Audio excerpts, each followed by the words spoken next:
The Manhattan federal courtroom hums with a nervous energy, like a storm brewing behind closed doors.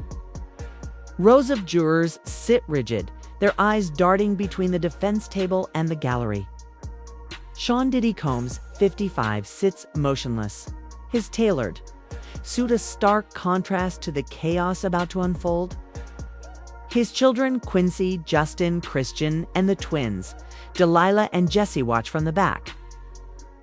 Their faces tight, caught between loyalty and dread.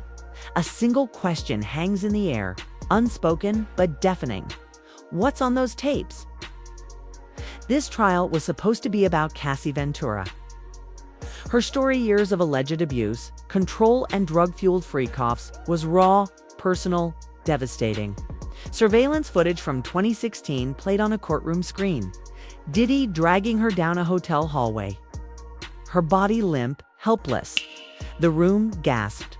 Cassie, now pregnant, sat in the witness stand, her voice steady but her eyes carrying a decade of pain. 4 days of testimony painted a picture of a man who didn't just dominate her life, but owned it.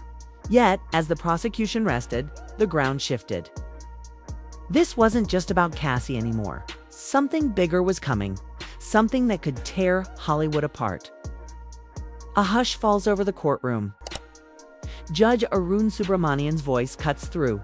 No phones, no cameras. The doors lock, the air grows thick. Prosecutors play an audio recording hidden from the public, its contents known only to those in the room. Insiders whisper of graphic male sounds explicit, undeniable. The kind of silence that follows isn't just shock, it's fear. Jurors don't blink. Diddy's daughter Jessie stumbles out, pale, her face blank as if she's seen a ghost. Paparazzi outside freeze, their usual shouts silenced by the weight of her expression. What did she hear? The internet is a wildfire, untamed and ravenous. Old clips resurface like ghosts from a forgotten past. Diddy and Will Smith toasting champagne at a gala, their laughter echoing. Will hugging Diddy at a club, their bond tight, unbreakable. A comedian Linnell once quipped about them clapping cheeks, a throwaway line that nobody caught back then. Now it's everywhere. A viral spark igniting suspicion. Will Smith's name isn't just a rumor, it's tied to the tapes, insiders claim. Denial comes fast, too fast. I ain't nowhere near that man. It's a damn lie. But the internet doesn't buy it. Photos flood Will and Diddy at parties, award shows, private jets. Each image is a crack in his carefully crafted image. Then comes Brother Bilal, Will's former assistant, with a story too graphic to repeat in full. Will and Dwayne Martin, caught in a moment that sounds like a fever dream. The public rewatches old clips, Will kissing Jaden, playful, quirky. Once innocent, now it's under a microscope, twisted by a new lens. Is this who he really is? Meek Mill's name hits the courtroom like a grenade. The tapes, they say, feature him too. His X feed becomes a battlefield, a flurry of defensive posts. I'm not fruity, stop playing with me.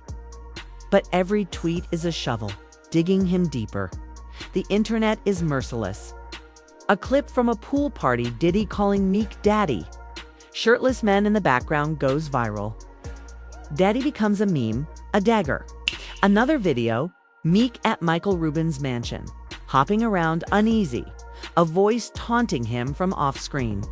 Fans dig up old tweets, photos, whispers of Meek as Diddy's pocket puppet. What was once a joke now feels like a prophecy. His rage only fuels the fire. Every denial makes him look guiltier. What's he hiding? The courtroom isn't just a stage. It's a graveyard for reputations. Dawn Richard, once of Danity Kane, takes the stand, her face etched with exhaustion. She doesn't mince words. Diddy did horrible things, she says, backing Cassie's story. Her testimony isn't gossiped, it's court record, a hammer striking nails into a legacy. Another witness, Brianna Bongalan, recounts a night of terror. Diddy dangling her over a 17th-story balcony, then throwing her into furniture. She's suing for $10 million, her voice trembling but resolute. A former assistant, George Kaplan, speaks of fetching drugs for Diddy, his tone flat. Like a man unburdening a decade of secrets, these aren't clout chasers. They're survivors, insiders, people who lived in Diddy's shadow. Their words carry weight, and the jury feels it. The evidence piles up like a house of cards waiting to collapse. Text messages cryptic and damning. Hotel bookings for nights no one can explain. Bottles of baby oil left in Diddy's rooms, a bizarre detail that raises eyebrows. The charges racketeering, sex trafficking aren't just legal terms. They're a noose tightening around a man who was once untouchable. Bad Boy Records. The empire that birthed Biggie was his throne. The parties, the vote or die campaign, the billionaire frenzy was woven into the fabric of hip-hop, fashion, TV. But now that fabric is unraveling thread by thread. The internet doesn't sleep. Fans play detective unearthing clips that feel like clues to a puzzle nobody wanted to solve. Aubrey O'Day, another Bad Boy alum, has been screaming warnings for years. Nobody listened. Now her old interviews trend again, her voice haunting.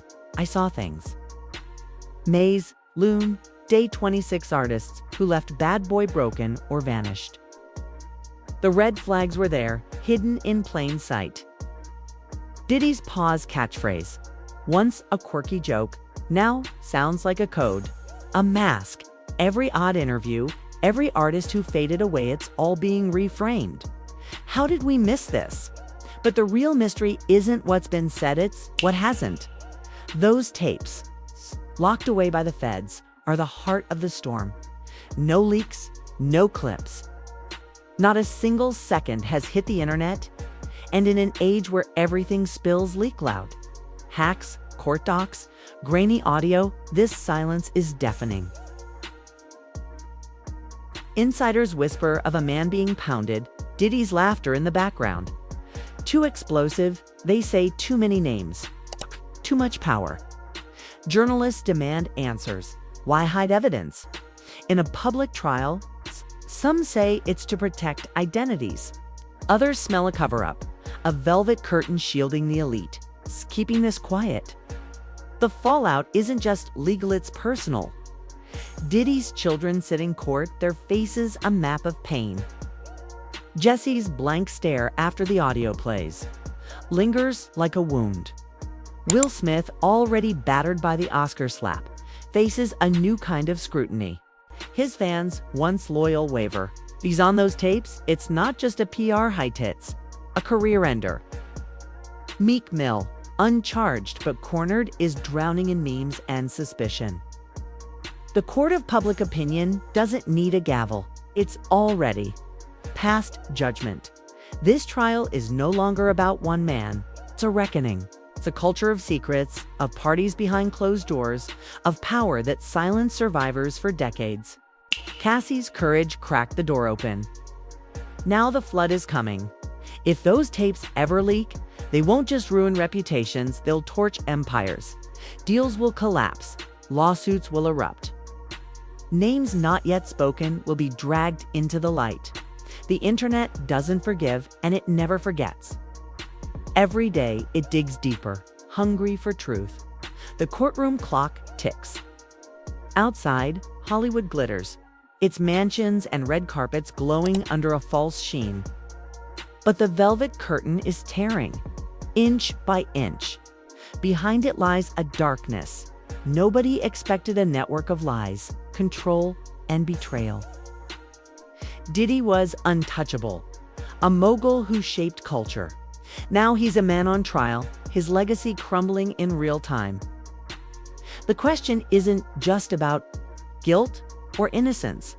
It's about what happens when the curtain falls. Who else is in the room?